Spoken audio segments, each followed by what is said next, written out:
Salam damai. Saudara-saudari, kita berjumpa lagi dalam Inspirasi Sabda bagi Keluarga, Komisi Keluarga Keuskupan Agung Medan. Hari ini, Sabtu 25 Juni 2022, Gereja merayakan pesta Hati Tak Bernoda Santa Perawan Maria. Inspirasi Sabda bagi kita dari Injil Lukas bab 2, ayat 41 sampai 51. Tiap-tiap tahun pada hari raya Paskah, orang tua Yesus pergi ke Yerusalem. Ketika Yesus telah berumur 12 tahun, pergilah mereka ke Yerusalem seperti lazimnya pada hari raya itu. Selesai hari-hari perayaan itu, ketika mereka berjalan pulang, tinggallah Yesus di Yerusalem tanpa diketahui orang tuanya. Karena mereka menyangka bahwa Yesus ada di antara orang-orang seperjalanan mereka, berjalanlah mereka sehari seperjalanan jauhnya, lalu baru mencari dia di antara kaum keluarga dan kenalan. Karena tidak menemukan dia, kembalilah mereka ke Yerusalem sambil terus mencari dia. Sesudah 3 hari, mereka menemukan Yesus dalam bait Allah. Ia sedang duduk di tengah-tengah alim ulama, sambil mendengarkan mereka dan mengajukan pertanyaan-pertanyaan kepada mereka. Semua orang yang mendengar dia sangat heran akan kecerdasan dan segala jawab yang diberikannya.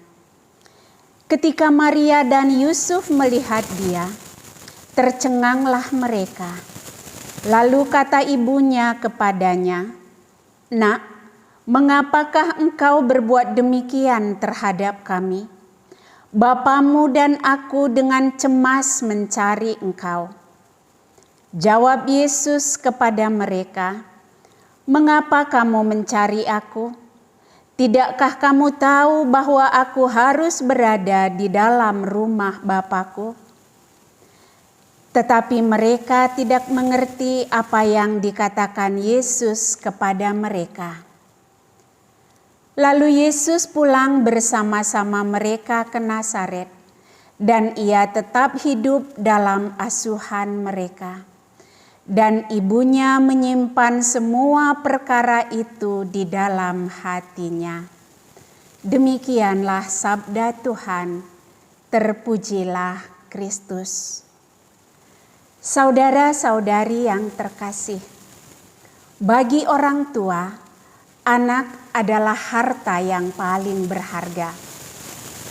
Orang tua akan melakukan apapun yang terbaik untuk kebaikan anak itu, untuk menjaga, memelihara, mendidik, membimbing dan merawat mereka sehingga anak itu sungguh bertumbuh dengan baik dan terlindungi dengan baik.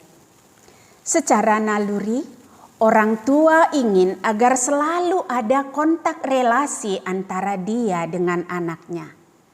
Jika suatu saat, karena suatu situasi, anak dan orang tua kehilangan relasi, kehilangan kontak, maka orang tua akan menjadi cemas dan khawatir. Dan segala cara akan mereka lakukan agar kontak relasi itu bisa terhubung kembali. Saudara-saudariku yang terkasih, dalam Injil hari ini ditunjukkan bagaimana Yusuf dan Maria mengalami kecemasan dan kekhawatiran setelah mereka menyadari bahwa mereka kehilangan kontak dengan Yesus Putra Tunggal mereka.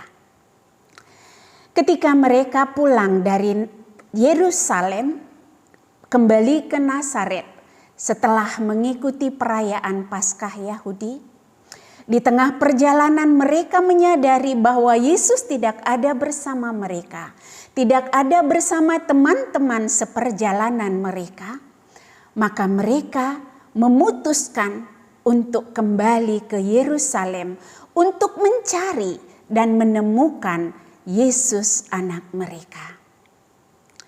Dan ketika mereka tiba kembali di Yerusalem setelah 3 hari perjalanan lamanya, mereka menemukan Yesus di dalam bait Allah, sedang bersoal jawab dengan para alim ulama di dalam bait Allah.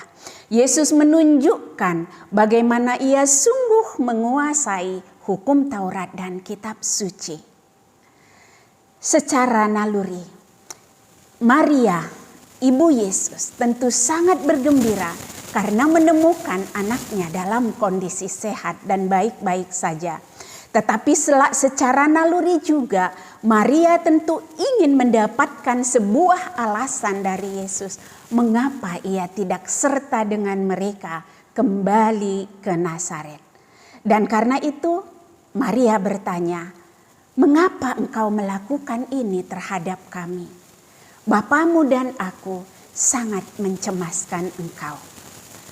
Sebagai ibu, pasti Maria menginginkan sebuah kata maaf dari Yesus. Tapi apa yang dilakukan oleh Yesus?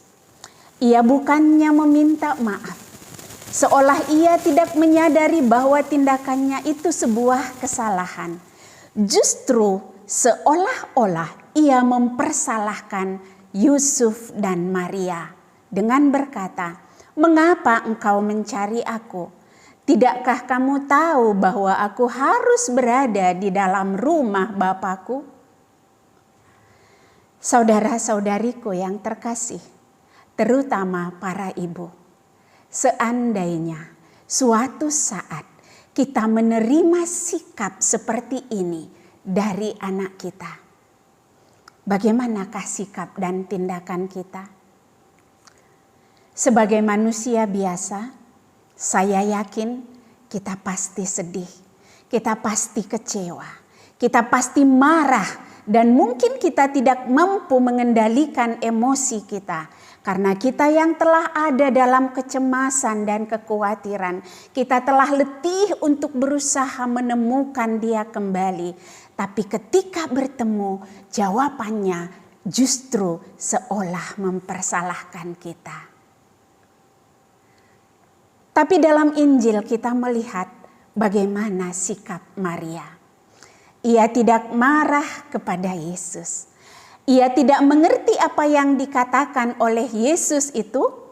Namun Maria memilih diam, menyimpan perkataan itu di dalam hatinya.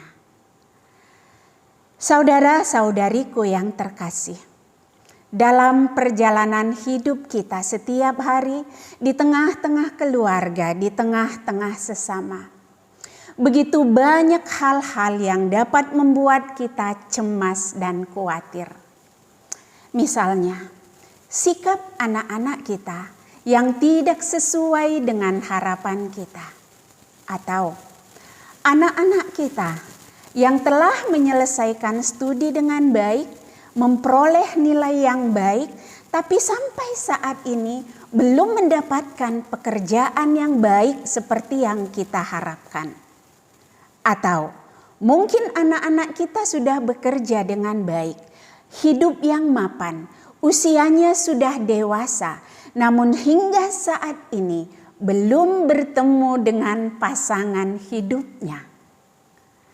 Atau juga mungkin kita cemas karena situasi keuangan yang kita rasa semakin berat. Mungkin ada masalah kesehatan di tengah-tengah keluarga.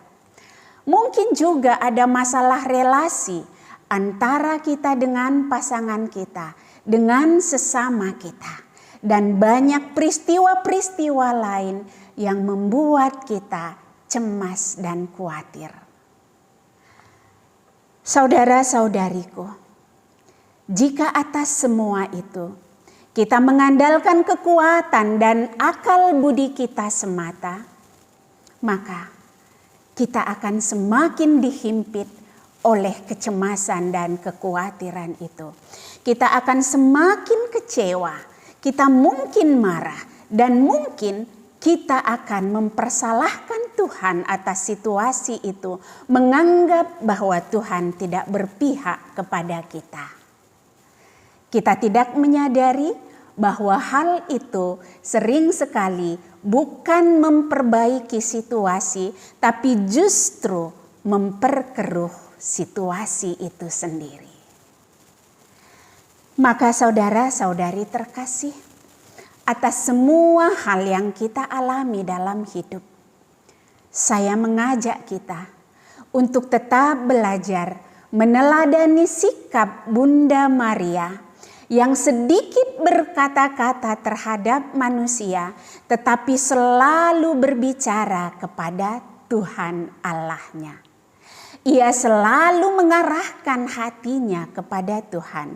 Ia selalu membuka hatinya terhadap pimpinan Roh Kudus. Dan itu sebabnya ketika Maria harus menghadapi dan mengalami begitu banyak peristiwa yang tidak ia mengerti di dalam hidupnya, termasuk perkataan Yesus di dalam bait Allah itu, ia tetap mampu dengan penuh iman berkata, "Aku ini hamba Tuhan, terjadilah padaku menurut perkataanmu."